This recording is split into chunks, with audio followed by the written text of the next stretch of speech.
Hello students, Sushant classes में आपका स्वागत है। आज देखिए हम इस वीडियो में हम टाइम सीरीज का इंट्रोडक्शन हम डिटेल में डिस्कस करेंगे। तो देखिए टाइम सीरीज होता क्या है। देखिए इसका डेफिनेशन क्या कहता है कि the set of data collected on the basis of time such as days, month, year is called time series. ऐसा डाटा जो हम पर डे, मंथली और ईयरली कलेक्ट करते हैं उसको क्या कहा जाता है? टाइम सीरीज कहा जाता है। यानी कि डाटा को टाइम के अकॉर्डिंग कलेक्ट करने के मेथड को क्या कहते हैं? टाइम सीरीज कहते हैं। अब डाटा को कलेक्ट कैसे किया जा सकता है कि जैसे मान लीजिए कि अगर कोई शॉपकीपर है तो वो ये कलेक्ट करता है कि मेरा पर डे सेल कितना हुआ। उसके बाद वो मंथली कैलकुलेट करता है कि मेरा एक मंथ में सेल कितना हुआ, और फिर वो टोटल एक साल का देखता है कि एक साल में टोटल सेल कितना हुआ या फिर प्रॉफिट कितना हुआ। इस तरह के डाटा को हम किस में कंसीडर करते हैं? टाइम सीरीज के अंतर्गत कंसीडर करते हैं। अब देखिए टाइम सीरीज की यूटिलिटी क्या क्या है, इसके क्या क्या फ़ायदे हैं। तो कहता है utility of the time series. First point क्या कहता है? To study the past behaviour of data, यानी कि पुराने डाटा के बिहेवियर को स्टडी करना। To forecast the future behaviour, future के लिए प्लानिंग करना। Estimation of the trade cycle, यानी कि बिजनेस का साइकिल क्या होगा इसके बारे में अनुमान लगाना। नेक्स्ट देखिए क्या कहता है? Comparison of the other time series, यानी कि एक टाइम सीरीज से दूसरे टाइम सीरीज का कंपैरिजन करना। ये था स्टूडेंट क्या? Utility of time series. Components of the time series. Student time series के टोटल 4 कंपोनेंट होते हैं। फर्स्ट कंपोनेंट मैंने यहाँ पे डिस्कस किया हुआ है। देखिए क्या कहता है? कहता है सेकुलर ट्रेंड, या फिर हम इसको ट्रेड से रिप्रेजेंट करते हैं और इसको हम कैपिटल टी से रिप्रेजेंट करते हैं। कहता है secular trend refers to general tendency of the data to grow और decline over a long period of time. मतलब कि सेकुलर ट्रेंड जो कहता है वो ये कहता है कि किसी भी डाटा को हम लॉन्ग पीरियड के लिए हम स्टडी करते हैं, शॉर्ट पीरियड के लिए इसमें स्टडी नहीं करते हैं, लॉन्ग पीरियड के लिए स्टडी करते हैं। और देखिए क्या कहता है? To changes in the general tendency in the long term is known as trend. या फिर आप ऐसे भी कह सकते हैं कि ऐसा चेंजेस जो लॉन्ग टर्म के लिए होता हो उसको क्या कहा जाता है? Secular trend.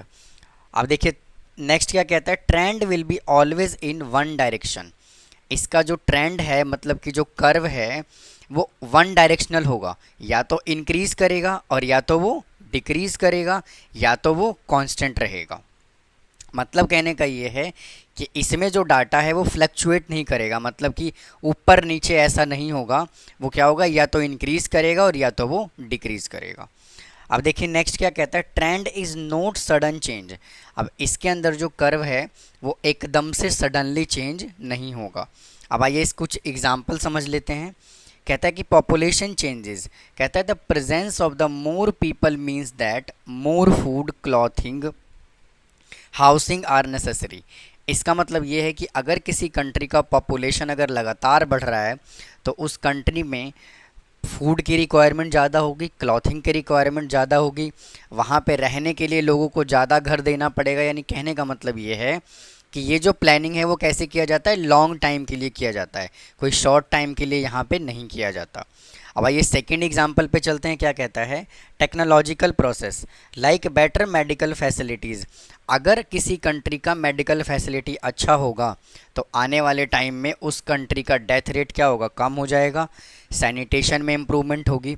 तो ये सभी के सभी जो एग्जाम्पल हैं वो सेकुलर ट्रेंड का है। यानी कि इसके अंदर क्या होता है कि किसी भी डाटा को लॉन्ग टाइम के लिए हम क्या करते हैं?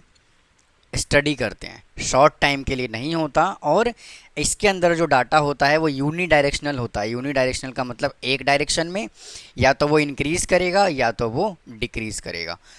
अब देखिए स्टूडेंट, अगर मैं सेकुलर ट्रेंड की बात करूं तो यूजुअली जो होता है वो सेकुलर ट्रेंड 2 टाइप का होता है।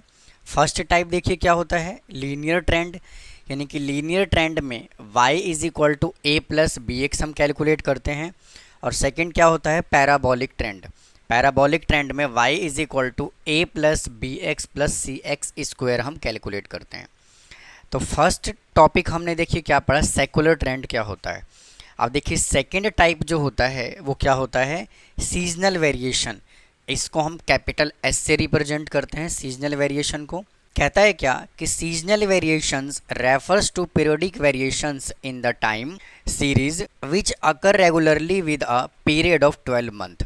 यानी कि ऐसा वेरिएशन जो हर 12 महीने में क्या होता हो, रेगुलरली होता हो, तो इसको क्या कहा जाता है, सीजनल वेरिएशन। अब देखिए क्या कहता है, these variations are of regular type and are easy. और ये जो वेरिएशन होता है वो कैसा होता है, इजी होता है, और ये वेरिएशन रेगुलर होता है। मतलब कहने का ये है कि 12 महीने में जो वेरिएशन होगा वो रेगुलर होगा, एक रेगुलर इंटरवल पे होगा। अब देखिए क्या कहता है, most of the variation taking place in the economic and business world are this type. इस तरह का वेरिएशन जो होता है वो किस में होता है, बिजनेस में होता है और इकोनॉमिक वर्ल्ड में होता है। तो देखिए इसके कुछ एग्जाम्पल हैं, इसको एग्जाम्पल की हेल्प से समझते हैं। क्या कहता है, fried of food grains tends to low in at the time of harvesting. मतलब कि फूड ग्रेन्स का प्राइस जो है वो हार्वेस्टिंग के टाइम पे क्या होगा, कम होगा, और जब हाई एट द शोइंग, और जब क्रॉप्स को लगाया जाएगा, बोया जाएगा, तो उस टाइम पे फूड ग्रेन्स का जो प्राइस है वो क्या होगा, ज़्यादा होगा। तो ये वेरिएशन जो है वो सीजनल वेरिएशन है, मतलब कि हर एक 12 महीने में होता है, यानी कि रेगुलरली होता है, जो हमने डेफिनेशन में पढ़ा। देखिए सेकंड एग्जांपल क्या कहता है, in the India utensils sale shoot up on the occasion of the Diwali sale. यानी कि जब दिवाली का फेस्टिवल आ रहा होता है तो उस टाइम पे जो यूटेंसिल्स के जो सेल हैं वो क्या हो जाता है, एकदम से शूट कर जाता है। मतलब कि यूटेंसिल्स का जो बिज़नेस है वो क्या हो जाता है, बढ़ जाता है। और देखिए क्या बोला हुआ है आगे, during the summer demand for fans ice Coca Cola tends to be greater compared with the other season. यानी कि समर सीजन में कोका कोला, आइसक्रीम या फिर कॉटन क्लॉथ के डिमांड क्या होता है, बढ़ जाता है, as compare to the winter. यानी कि गर्मियों में क्या होगा, कॉटन क्लॉथ, कोका कोला, उसके बाद आइसक्रीम, इसका डिमांड एकदम से क्या होगा, बढ़ेगा, और वुलन क्लॉथ का डिमांड जो है वो क्या होगा, कम होगा। बट ये डिपेंड करता है किस पे, क्लाइमेट कंडीशन पे डिपेंड करता है। अब जैसे कि नॉर्थ इंडिया में क्या होगा, गर्मी अगर ज़्यादा होगी तो वहाँ पे इन चीज़ों का डिमांड क्या होगा, ज़्यादा होगा। तो ये स्टूडेंट क्या था, सीजनल वेरिएशन। तो उम्मीद है आपको ये समझ आया होगा। अब आइए नेक्स्ट वेरिएशन पे चलते हैं। अब देखिए टाइम सीरीज़ का थर्ड कंपोनेंट क्या कहता है साइक्लिकल वेरिएशंस। कहता है cyclical variations refers to the oscillatory variations in a time series which have duration anywhere between 2 to 10 years. मतलब कहने का ये है कि जो बिज़नेस का जो साइकिल होगा इसके अंदर जो वेरिएशन होगा वो कितने सालों में होगा, 2 से लेकर के 10 सालों के बीच में वेरिएशन होगा। तो देखिए साइक्लिकल वेरिएशन को हमें कर्व की हेल्प से समझते हैं। तो मान लेते हैं कि बिज़नेस बिल्कुल बहुत ही अच्छे तरह से चल रहा है, मतलब कि प्रोस्पेरिटी में है वो, फिर वो धीरे धीरे क्या होगा, रिसेशन पे आएगा, मतलब कि धीरे धीरे उसका सेल क्या होगा, कम होता चला जाएगा, और फिर वो और जब नीचे आएगा यहाँ पे तो बिल्कुल किस में चला जाएगा, डिप्रेशन में चला जाएगा। मतलब कहने का ये है कि एकदम से बिज़नेस लॉस में चला जाएगा, फिर धीरे धीरे क्या होगा, रिकवर करना स्टार्ट करेगा, और वापस से जो है वो प्रोस्पेरिटी में चला जाएगा। तो इस तरह से जो है वो बिज़नेस का साइकिल चलता है, पहले इधर, फिर रिसेशन आएगा, फिर डिप्रेशन आएगा, फिर धीरे धीरे रिकवर करना शुरू करेगा, और फिर वो वापस से प्रोस्पेरिटी पे पहुंच जाएगा। तो ये साइक्लिकल जो ट्रेंड है ये एज इट इज़ चलता रहता है। अब आइए इसके फोर्थ कंपोनेंट को समझते हैं। देखिए इसका फोर्थ कंपोनेंट क्या कहता है, इरेगुलर वेरिएशन, और इसको हम कैपिटल आई से रिप्रेजेंट करते हैं इरेगुलर वेरिएशन को। देखिए क्या कहता है, irregular variation refers to those short term variation. मतलब कि ऐसा वेरिएशन जो शॉर्ट पीरियड के लिए होता हो, शॉर्ट टाइम के लिए होता हो, in the time series which occur irregularly due to certain accidental causes. और ये जो वेरिएशन आता है डेटा के अंदर वो किस में होता है, एक्सीडेंटल काउजेज की वजह से। और वो एक्सीडेंटल काउजेज देखिए कौन कौन से हो सकते हैं, वॉर हो सकता है, अर्थक्वेक हो सकता है। अभी देखिए यूक्रेन और रशिया के बीच में क्या चल रहा है, युद्ध चल रहा है, मतलब कि वॉर चल रहा है। तो उसमें हो क्या रहा है कि कई प्रोडक्ट के जो प्राइस है वो क्या हो चुका है, इंस्टेंटली हाई हो चुका है। सिमिलरली अगर किसी कंट्री में फ्लड आ जाए तो एकदम से क्या होता है, प्रोडक्ट का प्राइस जो है वो एकदम से बढ़ जाता है, या फिर इंडस्ट्रियल स्ट्राइक हो जाता है, अगर इंडस्ट्री के वर्कर ने क्या कर दिया, स्ट्राइक कर दिया।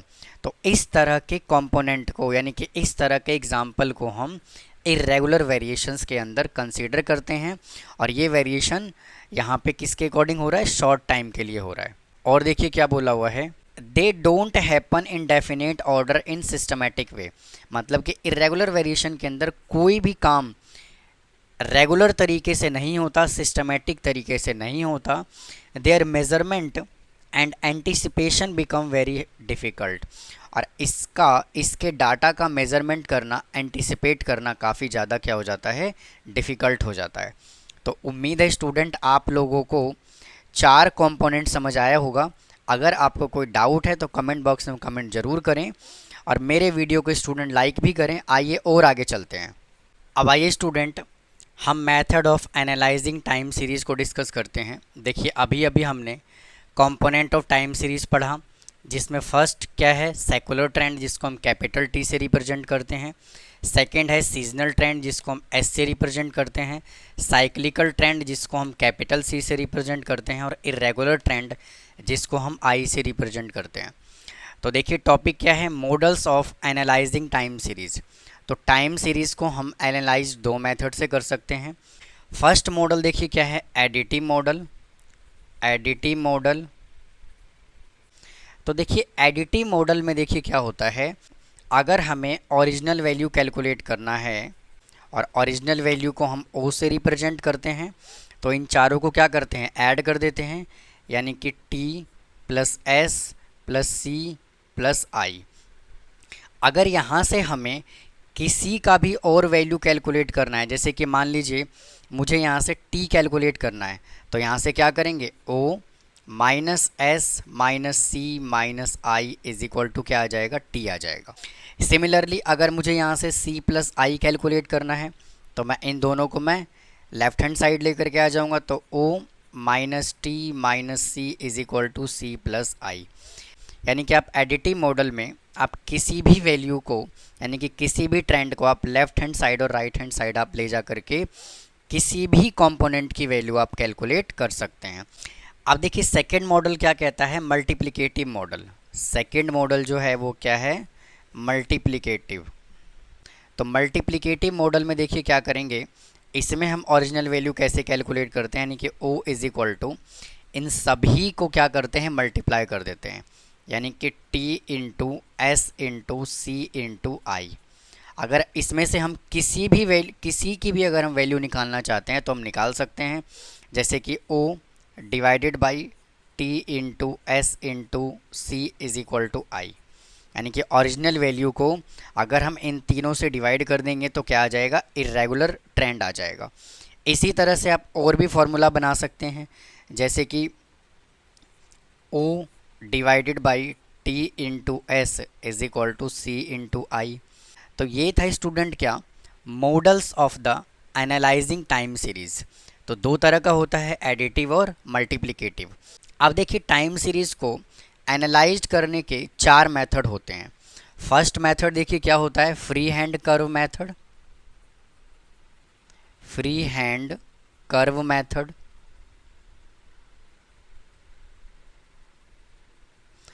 सेकंड क्या होता है, सेमी एवरेज मेथड। और थर्ड क्या होता है, moving average method. Moving average method. Fourth क्या होता है, लीस्ट स्क्वायर मेथड।